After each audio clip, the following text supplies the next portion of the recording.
All right. Hey everybody, I'm Charles Esten. You can currently find me playing a ward on Outer Banks. And like everybody else, I have been quarantined, spending a lot of time at home with my family. Getting to play some music once a week on a little thing called a quarantine live stream on my Facebook Live. And that's been a lot of fun. So I get to stay in touch with a whole lot of people that enjoy my music or might want to hear it. We get to raise some money for some great charities, including Music Cares, which is raising money for all the, so many musicians and artists that have been hit so financially hard by this quarantine from the virus. Also got to give to LLS, Leukemia Lymphoma Society, and their COVID-19 fund for people that are dealing not only with blood cancer, but with this virus and its financial effects. So anytime we're able to help out those folks, that means a lot to me.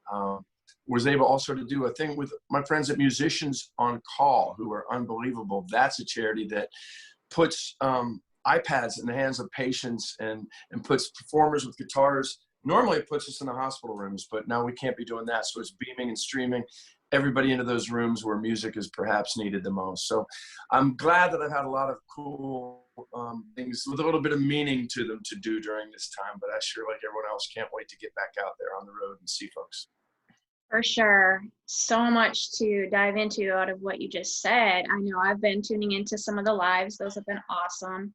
Fans have really been, grateful for that during this time, for sure.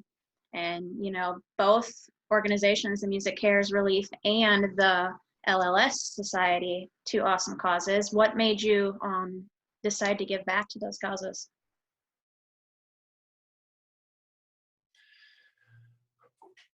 For me, I think anything that attaches, a lot of this can be so frivolous, whether it's just, TV or just playing music, but not when you attach it to the things that matter. First of all, the shows themselves can have meaning. Right now, Outer Banks itself is sort of letting people go on a treasure hunt and on an adventure, even though they're stuck in their houses. And that's no small thing.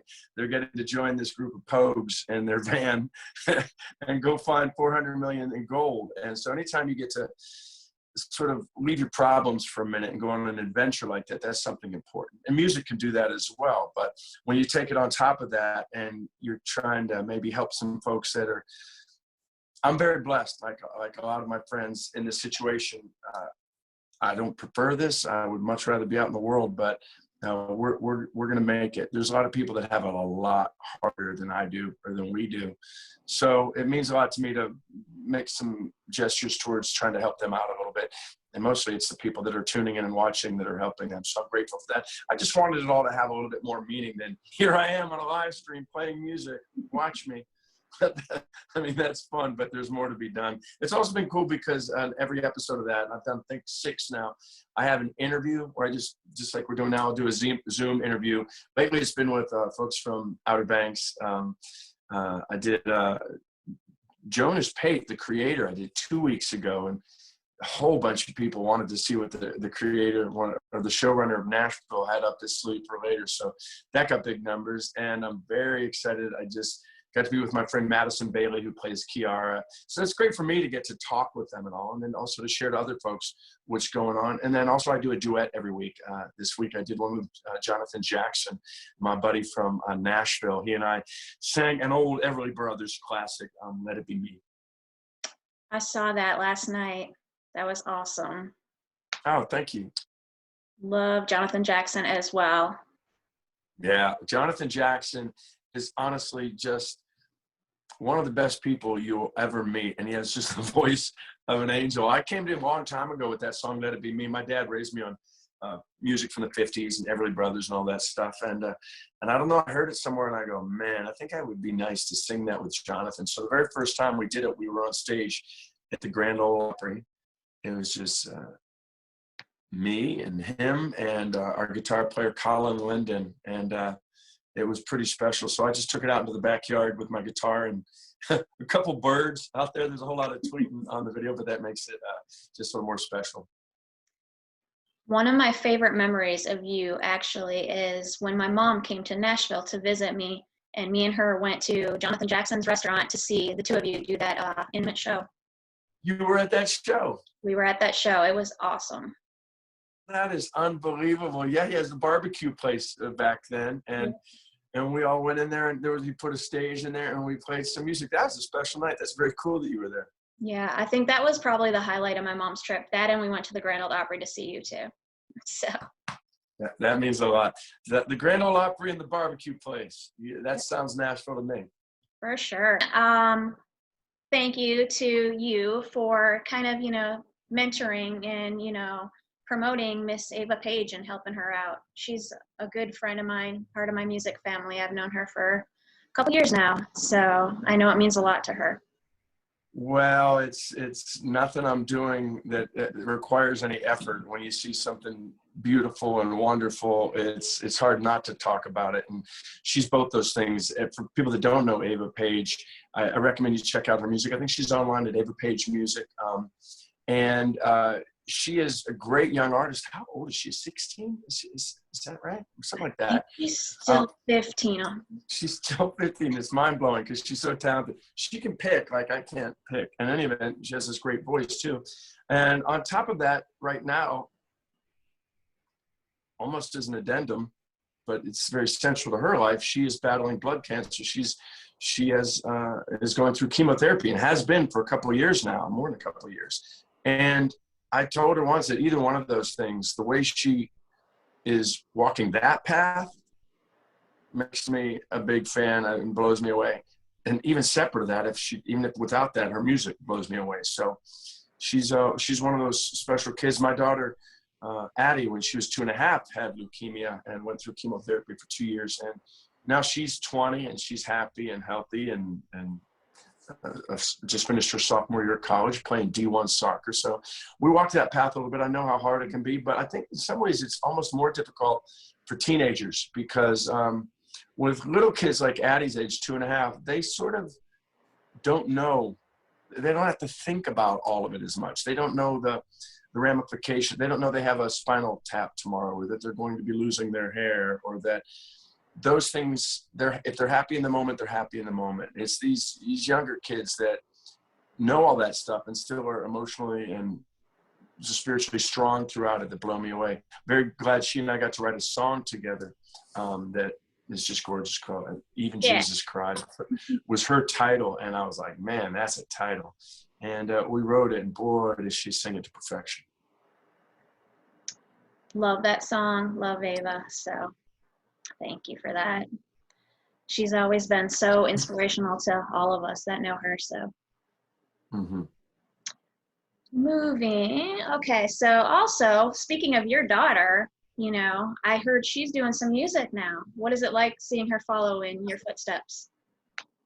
Well, that is my older daughter. My younger daughter, Addie, is in college playing soccer. My older daughter, Taylor, and I have a son, Chase, right there in the middle. He's at CU Boulder. But my older daughter, Taylor Noel, she went to Belmont, and she's been graduated. She's been out for a little over a year, I guess almost 2 years now. And she is, I wouldn't say she's walking in my footsteps, is the very cool thing. She's treading her own path, and she's making her own music that's nothing like mine, and is very much her through and through. And that's what I think respect the most is how true she is to herself and to the music she wants to put out. It comes right from her heart. And I couldn't be more proud of her. I've always been proud of her gifts, which I've always known about her voice, and the way she can sing a song, and then later how she has learned to play so well. But I think people don't really understand how hard young artists, or all artists, have to work, but young artists that are starting out, it's never ending, and it can be grueling. And to do it with grace and strength and joy is the hard thing. There's some people that immediately go into, oh, this is so hard. And they're not wrong, but they're also not helping their cause at all. Nobody wants to see you carrying that. She is walking these early days in a way that I'm just so proud of. She works so hard. She's got this great group of friends and collaborators. They're putting up beautiful videos that are such production value, such creativity to them. Anyway, if you get anything from this video, go follow my daughter, Taylor Noel, on Spotify or any music or any Instagram or anything like that. Noelle. We named her Noel. Was her middle name because She was meant to be born on Christmas. And in fact, she was born a month earlier on November 25th. But we liked the name so much we kept it anyway. Taylor Noel. So go check her out. I do, with my magazine, I try to, you know, promote upcoming artists. That's my main thing, is I know. music. So if she ever needs promotion for a single or anything like that, be sure to reach out. I'll tell her to reach out for sure. Thank you very much. That means a lot to me. The way to a father's heart is through being kind to his kids. And so thank you. Yeah, well, that was my dream when I started the magazine, was to help, you know, upcoming artists like that. So.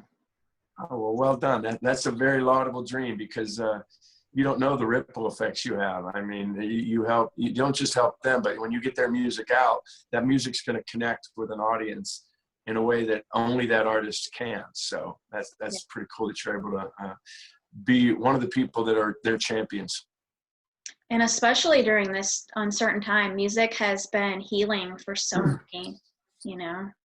Yeah, I think that's always the case, but sometimes it takes the hard times to make it the most obvious. I try to imagine all of this without music, and I can't. It sort of is a time machine, and it's a thing that can take you away. Sometimes it can make you not feel what you don't want to feel. And the same is true, by the way, with television and movies. Sometimes they can take you away from what you're dealing with. Like if you're going on an Outer Banks treasure hunt, that's good too. And other times it can make you even feel the emotion, the hard emotion you're feeling, even deeper. That's what Nashville would do a lot of time. It would say, yeah, you think you felt this, now hear this song, now you're feeling it. Oh, yeah. And that can somehow be sort of cathartic and help you process that emotion in an even deeper way. So no matter which way you come at it, that music is, it's a big thing. What do you miss the most about Nashville and Deacon? The people that I was surrounded with. So much of the rest of it, it's very unusual that you get to carry something from a show like we do. And for me, that thing I get to carry, that we all get to carry, is the music.